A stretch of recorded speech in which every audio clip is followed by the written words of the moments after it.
Welcome back, everybody. Tonight, or today, or this morning, or whenever you're listening, but it's tonight when we're recording, because that's how this works. We're looking at how we measure sacred time. And the seasons, the moons, the festivals, the moments that ask us to pause and remember where we are in the story. And for witches, that story follows the wheel of the year and the great turning of solstices, equinoxes, cross quarter days that mark the rhythm of the land. Now, we all know that in addition to that, I'm Jewish, so I follow the Hebrew calendar as well, which I'll be talking about tonight. But the Hebrew calendar has the moon deciding our months and festivals, and it people always say that the Jewish calendar is a lunar calendar, but it's a lunisolar calendar, which I'll get into more of in a little bit.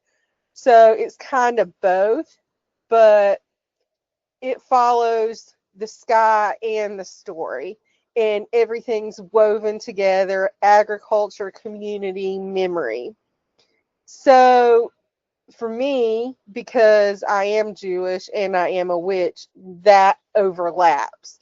And it's really interesting. So I don't want to talk too much about that right now. I could just go on a word vomit, but I'm trying to hold myself back there.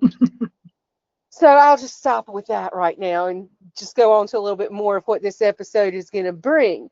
We are going to explore what happens when time and rhythm meets. The wheel of the year and the sabbats and the Jewish holidays, all of that. Everything echoes together, but it also diverges, and that's what I find fascinating. So I am going to just stop right now because I just can't make myself stop. So I'm going to force myself to stop. And I'm going to hand it over to Tegan to give us an intro on the Wheel of the Year. The Wheel of the Year is one of the first things we learn when we begin a nature-based practice. It's a solar calendar built on 8 seasonal festivals or sabbats. 4 of these sabbats, Yule, Astara, Letha, and Mabon, line up with the astronomical markers of the year, the solstices and the equinoxes. These are the turning points when the sun reaches its extremes, the longest and shortest days, and when lightness and darkness find their perfect balance. Between them, between each of these sabbats, lie the cross-quarter days, Imbolc, Beltane, Lunasa, and Samhain. And those are the in-between times. They are the thresholds that bridge one season into the next. Originally, the wheel was a farmer's guide to survival: when to plant, when to reap, when to preserve, and when to prepare for the long winter. But over time, it became far more than a seasonal almanac. It became a mirror that reflects not only the turning of the seasons, but the movement of the spirit, a kind of compass for the soul, and a map of the universal psychic tide. So the same rhythm that turns the earth also moves through us. Each Sabbath mirrors a stage of our own journey: birth, growth, love, maturity, decline, death, and renewal. When we celebrate the wheel, we're syncing ourselves to the pulse of the planet and to that ancient rhythm that beats within everything that's alive. And the wheel is also energetic. As the sun makes its course through the sky, it stirs what witches call the psychic tides. Those are subtle currents of power that ebb and flow through the land, sea, and sky, and through our own inner landscapes. At the height of summer, those tides surge outward, expansive, passionate, creative. It's the season of fire and manifestation, when energy moves into the world. In winter, the tide draws inward, quiet, reflective, and dreamlike. It's the season of shadow and of the seed beneath the snow. Each sabbat on the wheel marks a shift in that current. When we honor the wheel of the year, we're tuning our own energy to the earth's pulse, riding the same waves that move the seasons, the animals, the plants, and the soul's evolution. That's why witches say we work with the tide, not against it, because when we move in rhythm with the wheel, both our magic and our lives flow instead of fight. So as the wheel turns through light and shadow, through growth and rest, we each find our own place in it. Sometimes that might be in full bloom, sometimes deep in the quiet soil, but always moving and always becoming. And to bring that rhythm a little closer to home, I'm going to turn it over to Belit, who's going to share how one of these sabbats speaks to her own path and how these ancient festivals still echo in our emotional and our creative cycles today. Okay, greetings everyone. As an eclectic, I mean, they all kind of relate to me, but my favorite would have to be Samhain. As the thinning of the veil is meaningful to me as a time to be able to converse, feel, sense, and intuit. We'll say entities, for lack of a better word right now, or ancestors, or um, other beings. So that would be. I love candles, so I always light a candle.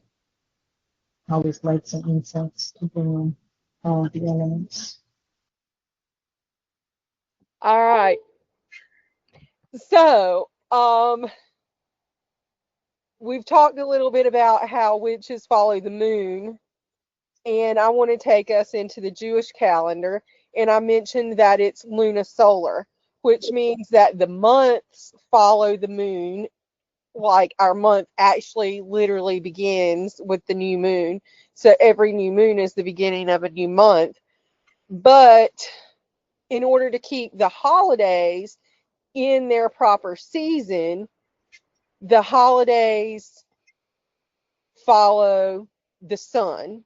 And we do that with leap years. Like we think of a leap year like every 4 years we have an extra day in February. Well, every so many years we have a whole extra month added to the end of the Jewish calendar.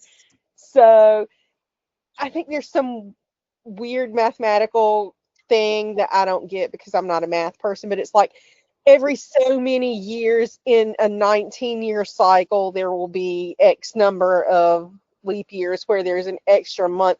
In the last month, which is kind of funny because there's different New Years within the Jewish calendar. As far as the actual calendar is concerned, the spring is the beginning of the year for the calendar purpose. And so then, which tends to fall around like March, April.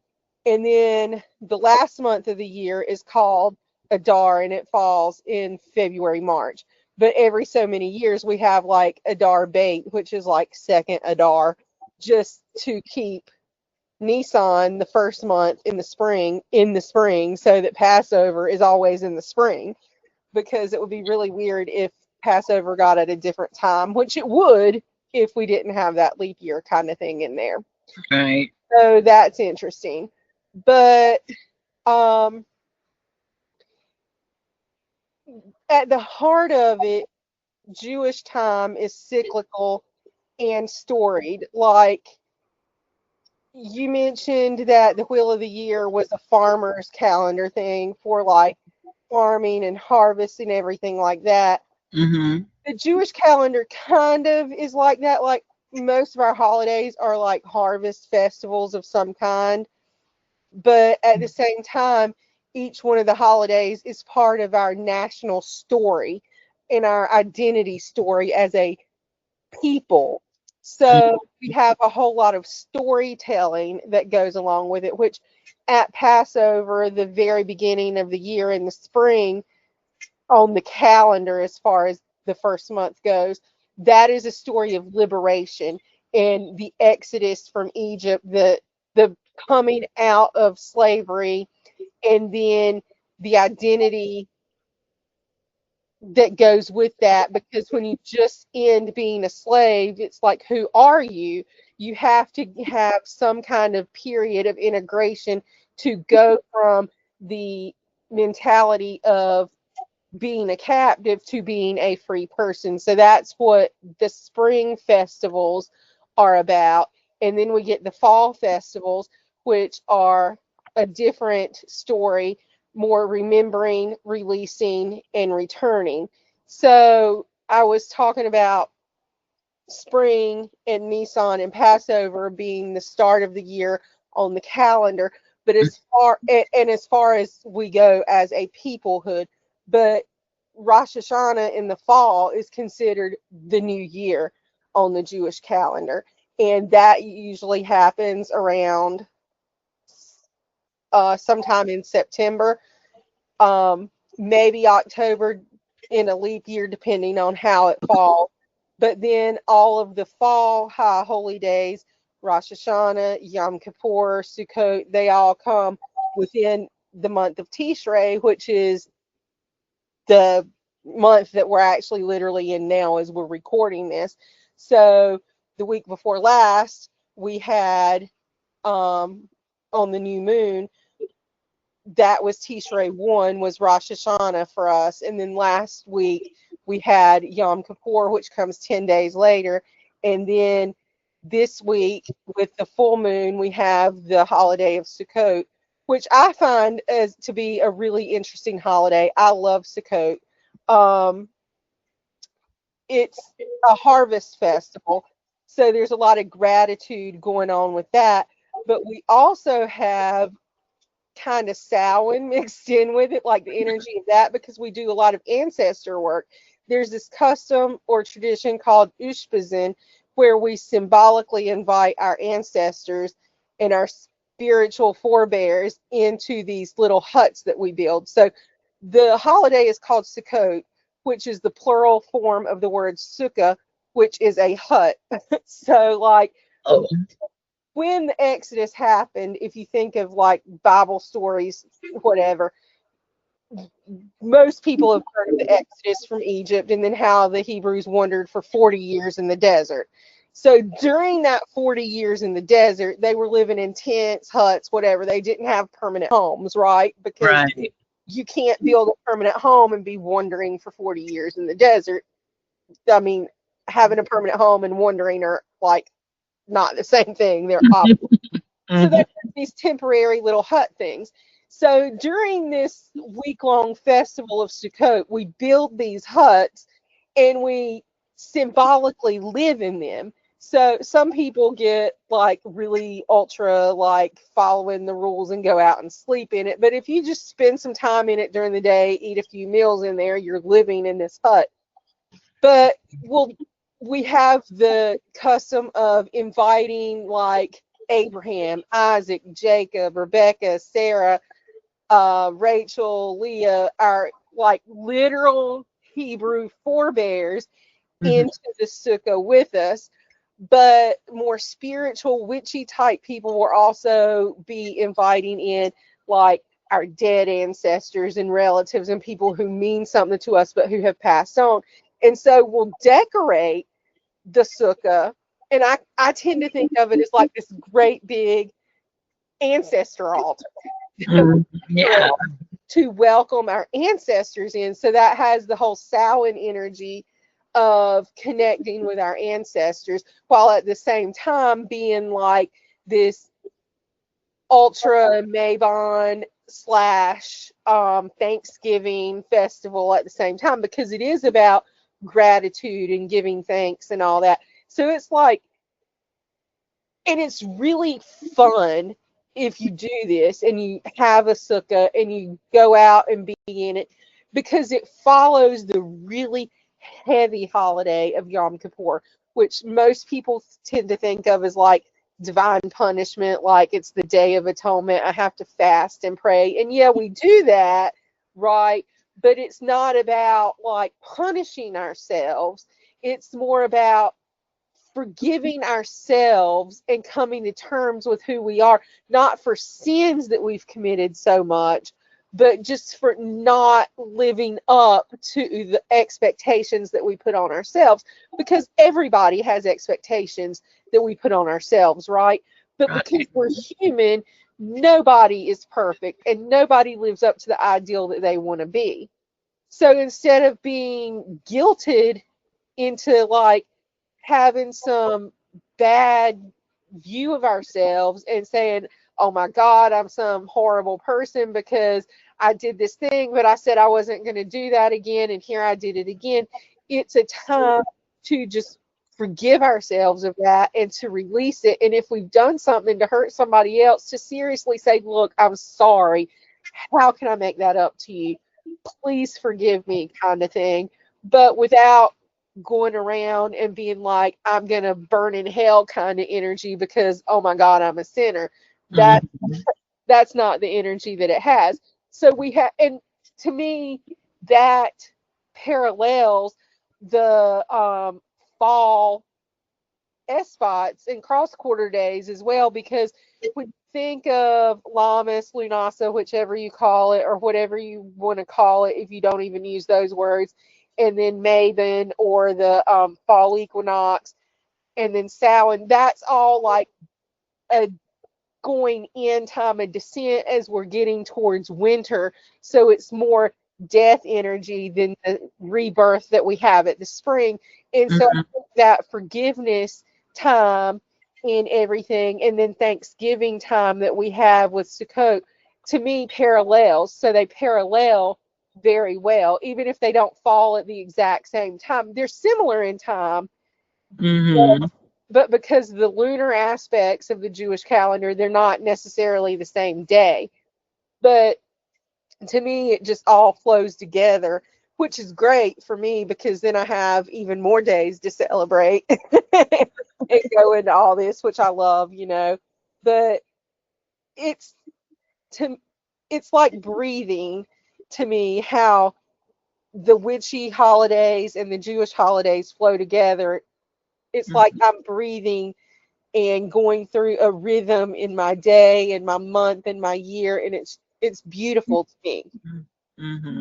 It is very harmonious. I mean, and to me, that just reinforces the psychic tide, because it's that energy, no matter what tradition you're involved in, the energy is the same, you And know. then like you have Imbolc on the 1st of February, 2nd of February, however it falls, because I know some people that do it the 1st, some that do it the 2nd.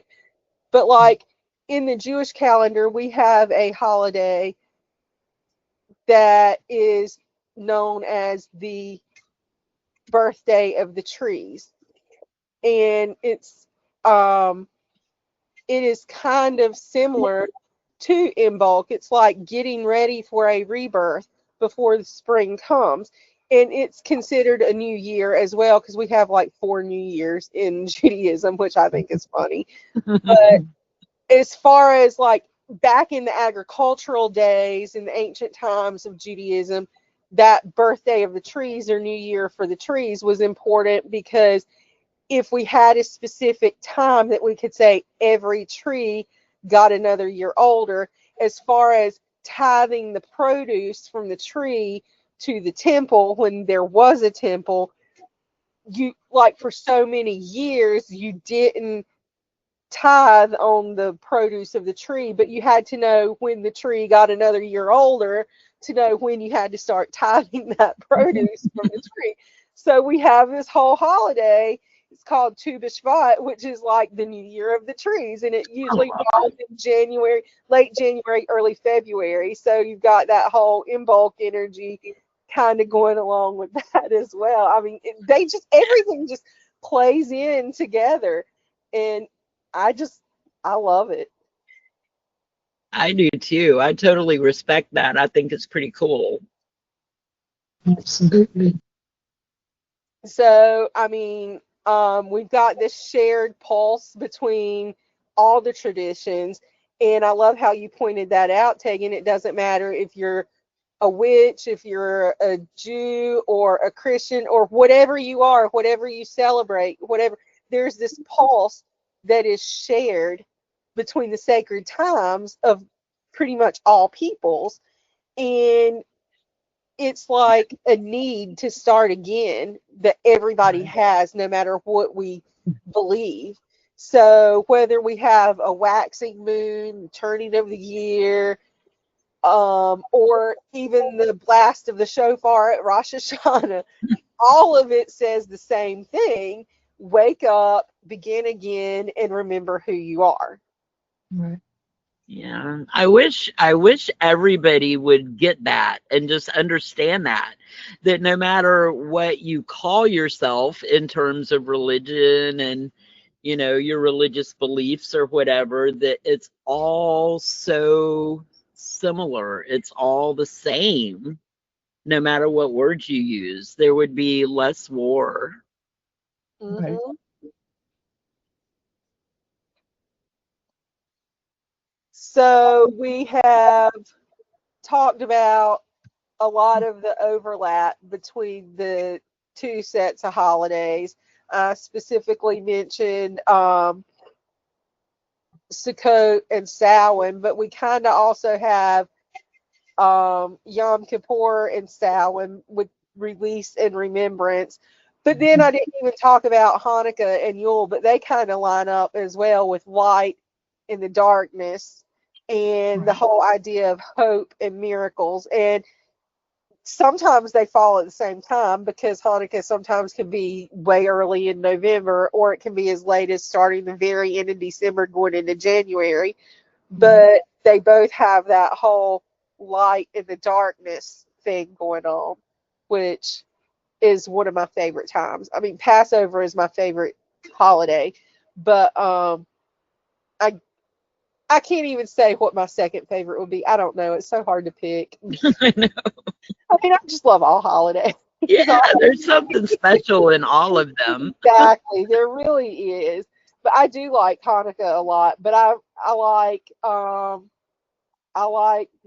high holidays. A lot of people say they don't like the high holidays in Judaism because you have that whole woe is me, I'm a sinner thing going on for some people. But I don't look at it that way. So, I mean, to me, that's not what it is. I mean, if you look at it like that, we all are terrible people because none of us are perfect and we all make mistakes. But I would rather look at yeah, I made a mistake. I'm sorry. Please forgive me. Now, how can we move forward kind of energy? Yeah. So that's how I tend to look at it. Yeah, let's learn the lesson that we need to learn and move on. I mean, why do you want to dwell on your mistakes? Agreed.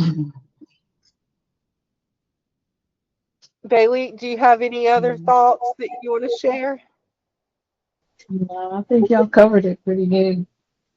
All the correlations between the Jewish holidays and the witch's calendar and the celestial going on.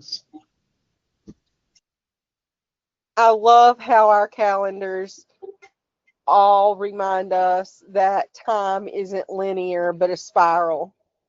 Mm, We don't just move forward like ants marching in a line.